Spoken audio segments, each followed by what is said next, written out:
नमस्कार दोस्तों। मैं आपको एक कहानी या एक वारदात के बारे में बता रहा हूँ जो कि अभी 4 दिसंबर को ही घटित हुई है। ये ऐसी वारदात है जिसने सबको झकझोर के रख दिया है। एक आम छोटा सा परिवार जो दिल्ली में रहता था, खुद अपने ही बेटे के हाथों ख़त्म हो जाता है। और ख़त्म होने के पीछे की जो वजह है वो हर घर की कहानी है। कोई ऐसी चीज़ नहीं है कि कुछ अलग हुआ हो। एक 20 साल का लड़का जिसका नाम अर्जुन है, पढ़ाई कर रहा होता है वो दिल्ली यूनिवर्सिटी में, और उसको बॉक्सिंग का शौक है। लेकिन पढ़ाई में वो इतना अच्छा नहीं है जितना उसकी बहन है। घर वाले उसको हर बार यही बोलते हैं कि तू भी पढ़ाई कर ले, खेल में कुछ नहीं रखा है।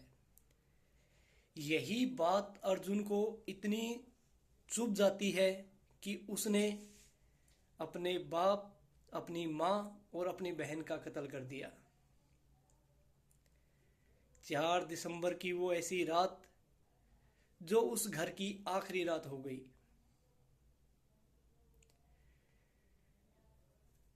पुलिस को भी इस कहानी पे यकीन नहीं हो रहा था, क्योंकि पुलिस ने भी जब फर्स्ट एफआईआर लिखी तो उसके अंदर सिर्फ इतनी ही थी कि एक घर के अंदर 3 लाशें पड़ी हैं और किसी ने 3 व्यक्तियों का कत्ल कर दिया है। लेकिन बाद में जब पुलिस तहकीकात करती है तो सामने आता है कि उसी घर का इकलौता बेटा 20 साल का अर्जुन, उसी ने ही अपनी माँ, अपने पिता और अपनी बहन का कत्ल कर दिया। इस कहानी के 4 किरदार हैं।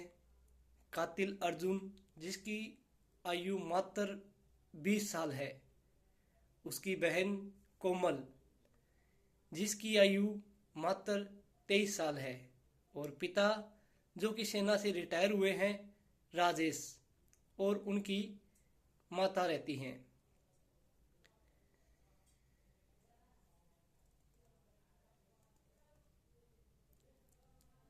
अर्जुन ने अपने माँ बाप और अपनी बहन का गला रोध करके हत्या कर दी। वजह वजह निकल के सामने आती है कि सिर्फ कि घर वाले उसको फोर्स कर रहे होते हैं कि तू भी अपनी बहन जैसा हो जा, खेल को छोड़ दे और पढ़ाई में लग जा। यही बातें आगे बढ़ती हुई चली जाती हैं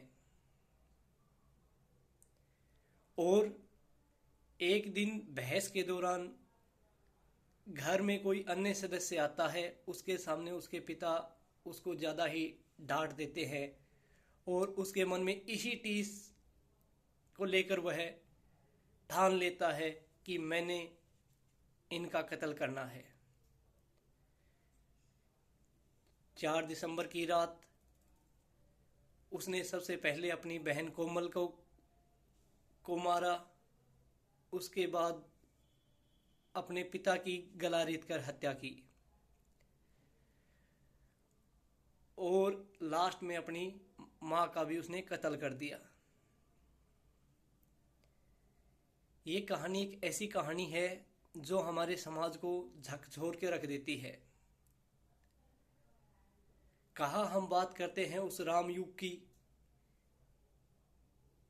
जिसमें श्री रामचंद्र अपने पिता का वचन निभाने के लिए 14 साल वनवास काटने के लिए चले जाते हैं। वहीं आज का अर्जुन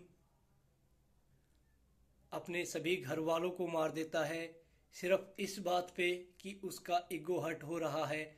उसको उसके घर वाले पढ़ाई के लिए फोर्स कर रहे हैं। शुरू में तो पुलिस को भी इस बात का यकीन नहीं हुआ, लेकिन उसके बाद जब पुलिस ने सीसीटीवीज फोटोज देखी हैं तो उनको पता चला कि इस घर के अंदर रात को अर्जुन के सिवा कोई भी बंदा न अंदर आया और न ही बाहर गया। उसके बाद पुलिस तहकीकात करती है पड़ोस में, तो उसके व्यवहार का पता चलता है कि अर्जुन का व्यवहार अपने घर वालों के प्रति ठीक नहीं था। और उसी चीज़ को जब पुलिस फोर्स करके उससे पूछती है तो वो हाँ भर लेता है कि हाँ, मैंने ही अपने माता पिता और बहन का कत्ल किया है। ये कत्ल उसने अपनी माता और बहन का नहीं किया, उसने ये कत्ल सभी रिश्तों का कर दिया, जो रिश्ते एक दूसरे के प्यार और विश्वास में बंधे रहते हैं। तो दोस्तों, ऐसी घटना आपके साथ न हो, आपके परिवार के साथ न हो। ऐसी घटनाओं से हमें सीख लेनी चाहिए कि आजकल के बच्चे क्या सोच रहे हैं, उनके माइंड में क्या चल रहा है और उनके साथ कैसा व्यवहार करना है। ये बात बहुत ही ज़रूरी हो जाती है कि समाज में चल क्या रहा है। समाज के जो बेसिक संस्कार, व्यवहार, ये चीज़ें जब ऐसी वारदात सामने आती है तो हमें पता चलता है कि आधुनिक युग में हम पहुंच तो गए हैं, लेकिन ऐसा भी आधुनिक युग का क्या करे कि एक बेटा अपने बाप को ही मार रहा है। तो दोस्तों, सतर्क रहें, ध्यान से रहें और अपने बच्चों को ऐसे ट्रीट करें, ऐसे संस्कार दें कि ताकि वो ऐसी वारदातों में शामिल ना हो। जब मैंने ये बात सुनी तो मेरे तो रोंगटे ही खड़े हो गए कि यह सच है कि एक इकलौता बेटा अपनी माँ, बहन और बाप का कातिल हो सकता है। लेकिन सच्चाई यही है। अब अर्जुन ने भी कबूल कर लिया है कि मैंने ही अपने घर के तीनों सदस्यों का कत्ल किया है। तो दोस्तों, सतर्क रहें, ठीक ठाक रहें, स्वस्थ रहें। नमस्कार।